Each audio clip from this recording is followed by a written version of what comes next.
A sex offender is apologizing tonight for his role in the gang rape of a 17-year-old girl in 2016. That man will go to prison now for his part of the crime. News 3's Jessica Arp has an update on the case we've been following for nearly 2 years. Jess? Well, yeah, this case in part involving the monitoring of sex offenders. You may remember this crime happened in an emergency housing location monitored by the Department of Corrections. One of the 4 men living there today apologizing for his role in a brutal crime. I would like to apologize to the victim, even though she's not here, and the family of my victim. Reginald Patton is the 3rd of 4 men accused of raping a 17-year-old girl in a town of Blooming Grove house.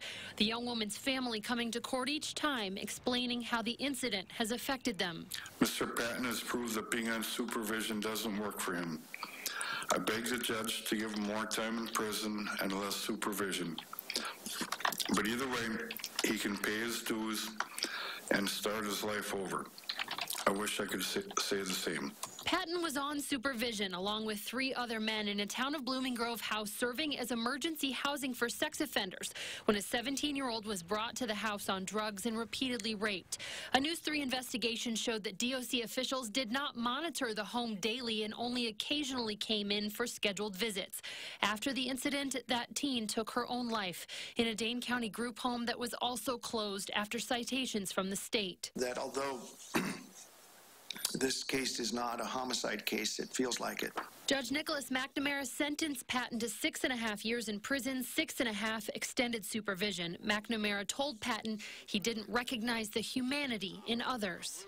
You just came in, put a condom on, and had sex with this child, and then left, never talked to her, never acknowledged her, never said, well, who are you? I know I did make a mistake, and I'm just being a man about it and correcting my wrongs that I have done and trying to do better. Patton received the shortest sentence of the 3 men to be convicted thus far, in part because of a plea deal in the case. The 4th defendant, Nathan Thompson, is scheduled to go to trial in June. Jessica Arp in our news center. Jessica, thank you.